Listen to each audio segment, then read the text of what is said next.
Waktu ibu melihat atau merevisi supervisi administrasi waktu itu kebetulan pembelajaran sedang berlangsung. Nah, saat itu pula ibu menanyakan RPP. Nah, sedangkan kesalahan saya, RPP tidak pernah saya print. Jadi saya ngeprint RPP itu khusus untuk 1 tahun. Nah, nanti setelah 1 tahun baru kan para ibu ada di print ya, ada di laptop. Jadi tidak pernah memberikan RPP kepada ibu untuk tanda tangan karena di sini kan ada. Jadi saya menggunakan di sini RPP-nya gitu. Nah, saat itu ibu bertanya mana RPP-nya. Nah, jadi saya bilang di sini. Nah, dari situ ibu mulai mungkin kesal, boleh lah karena memang saya juga merasa saya bersalah ya, tidak pernah memberikan ibu untuk supaya ibu menandatangan. Nah, tapi saya sudah sampaikan bahwa RPP ada di sini.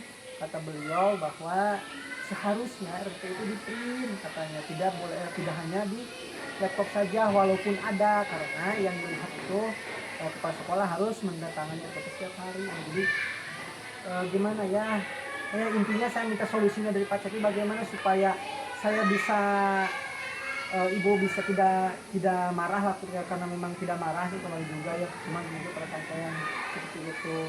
Gimana solusinya? Jadi tujuan Popik sebenarnya ngobrol dengan saya ini, jadi tujuannya mungkin dari ada semacam pemecahan solusi. Solusinya itu bagaimana? Tadi kata Popik bahwa RPP itu tidak dibuat, cuman tidak pernah di print, jadi copy paste yang tahun lalu aja gitu. Nah, berarti sekarang apa sih yang bisa Popik lakukan untuk membuktikan bahwa Pak Upik itu betul-betul mengerjakan RPP tersebut? Jadi tidak cuma ngajar, tapi betul-betul membuktikan bahwa RPP tersebut tersebut. Apa yang bisa Pak Upik lakukan? Kalau seperti itu ya mungkin saya harus print out ya, harus membuat print out RPP tersebut secara tertulis ya. Kemudian dikasih kepada ibu supaya ditandatangan. Ya betul. Kemudian ada nggak langkah lain selain mengeprint RPP yang bisa Pak Optik lakukan untuk membuktikan bahwa ini Bu hasil kerjaan saya gitu, tidak mengajar, ini ada buktinya, ini RPP-nya. Ada nggak sih langkah lain yang bisa Pak Optik lakukan? Jadi saat mengajar ya, untuk kedepannya setelah RPP dibuat, di print out, saat mengajar berarti RPP tersebut harus ada di meja. Jadi mengajar itu biasanya kan hanya mengacu dari sini, dari laptop, buka laptop, jadi lihat di sini, berarti kalau ininya ibu RPP secara tertulis seperti ini ibaratnya ada bukti fisik. Ada fisik, nah bukti fisiknya, jadi saya melihat harus ke sana, mungkin seperti itu. Nah, itu mungkin masalah langkah-langkah yang bisa Popik lakukan. Kemungkinan nih langkah yang paling yang akan segera dilakukan nih. Tadi kan kata Popik bahwa ibu ketika proses supervisi mungkin Popik kena dimarahi, teguran lah ya, teguran tidak mengerjakan, mungkin tidak RPP ada di laptop. Mungkin langkah pertama yang akan Popik lakukan membuat RPP. Kemudian apa lagi mungkin selain itu? Ya mungkin selain membuat RPP tersebut, saya juga akan komunikasi pada ibu, minta maaf atas kecerobohan ya, karena mungkin karena pikiran saya dangkal ya, misalnya bae istilah kalau untuk Sunda mah bae da aya laptop, sedangkan untuk kepala sekolah seperti itu tidak hanya di laptop gitu kan. Jadi saya akan minta maaf pada ibu, kemudian saya juga akan membawa bukti fisik RPP yang telah saya buat supaya ditandatangani oleh ibu dan satu ibu, itu yang akan saya lakukan. Jadi nah itu solusinya sudah ketemu, berarti Pak Opik akan yang pertama mungkin langkah akan bikin dulu RPP print out apa yang ada di laptop, kemudian akan menunggu. Itu betul sekali, sangat tepat sekali solusi apa yang Pak Opik temukan sendiri ketika Pak Opik curhat kepada saya. Ternyata apa yang jadi solusinya juga muncul dari Pak Opik itu sendiri. Saya cuma mengatakan kemudian yang menjadi tanggung jawab Pak Opik nih, komitmen Pak Opik untuk melaksanakan bahwa betul RPP itu dibuat, mungkin tanggung jawabnya seperti apa? Komitmen Pak Opik terhadap untuk kedepannya ya, yang betul depannya hal yang seperti ini jangan sampai terulang lagi, terus jangan menyepelekan pekerjaan.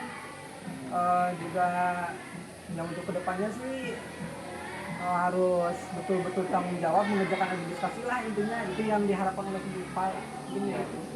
Bisa berkolaborasi Ya, kemudian juga di sini minta bimbingan dari Pak Cepi ya, supaya bagaimana sih teknik sebetulnya, misalkan ketika membuat administrasi yang kurangnya tolong nanti diminta bimbingan juga gitu dari Bapak sebelum saya berikan ke ibu kepala, mungkin Bapak bisa supaya gitu, Covid ini kurang nih ini, nah jadi minta bantuan seperti itu karena kan saya masih awam di RPP yang sekarang ya, sedangkan kata ibu RPP teh kenalin iya jadi memang baru seperti itu, sedangkan saya kan hanya copy paste.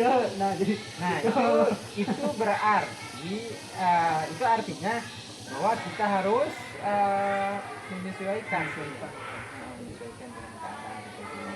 Dan juga tadi kata Pak Opik bahwa kita akan berkolaborasi, sangat tepat sekali karena kita kan sebagai seorang individu tidak mungkin bisa bekerja sendiri. Betul sekali apa yang Pak Opik ungkapkan bahwa komitmen dan tanggung jawab Pak Opik untuk mengatasi masalah ini, mungkin Pak Opik tadi sudah Pak Opik katakan bahwa Pak Opik akan kolaborasi ya, baik dengan saya maupun dengan yang lain. Itu komitmen yang harus dipegang. Nah itu solusinya sudah Pak Opik ketemu sendiri sebetulnya. Permasalahan-permasalahan yang dihadapi selama ini ketika Pak Opik terkena suatu masalah, mungkin itu karena kita cerobohan ya, cerobohan yang seharusnya ini dilakukan ternyata tidak. Mungkin ibu juga akan lebih memahami ketika permasalahan yang kita hadapi ini dijelaskan secara detail dan dinafikan. Itu tadi sudah Pak Opik ungkapkan bahwa Pak Opik akan melakukan atau meng-print, kemudian akan menunggu. Itu solusi-solusi yang sebetulnya sudah apa yang Pak Opik tadi bicara minta solusi sudah ketemu juga oleh Pak Opik sendiri. Jadi dengan membuktikan bahwa ini tuh kerjaan saya, nah seperti itu. Mungkin itu bisa jadi solusi juga bagi rekan yang lain. Jadi sebetulnya permasalahan yang Pak Opik hadapi bisa dipecahkan juga oleh Pak Opik itu sendiri, ya seperti itu. Mungkin ada lagi yang sudah cukup. Terima kasih Pak ya atas waktunya, atas saran-sarannya, insya Allah akan saya lakukan, dan jangan bosan nanti kalau saya sudah membuat print outnya, mungkin Pak ini gimana RPP-nya sudah betul belum ya, sebelum ke Ibu mungkin saya akan komunikasikan dulu kepada Bapak karena kan Bapak sudah tahu RPP yang Merdeka Belajar ya menurut di sana diferensiasinya. Nah kita kalau ada kurangnya mungkin Bapak tolong bantu saya bimbing untuk melengkapi itu. Ya siap. Karena kan kita sebagai satu kesatuan keluarga sekolah, maka otomatis kita saling membutuhkan, kita saling berkolaborasi. Jangankan Pak Opik, saya pun juga pasti sama memiliki kekurangan. Insya Allah kita akan sama-sama berkolaborasi, bukan hanya Pak Opik, dengan Icu, Gilang dan yang lain. Kita akan tetap berkolaborasi untuk menghasilkan pembelajaran yang terima kasih Pak ya waktunya. Sama-sama. Terima kasih Pak Opik Maaf juga. ya Pak waktunya Ya, diganggu. kita sharing saja, ya. kita berkolaborasi untuk menemukan solusi yang lebih tepat dalam pembelajaran. Maaf juga ini lokasinya di sini, kalau di kantor Gak kan apa-apa karena kita dengar kan sedang nyantai. ada ibu kepala jadi takut jadi beliau gimana, saya gak enak. Makasih ya Pak ya. Yuk, Terima kasih. Assalamualaikum. Waalaikumsalam.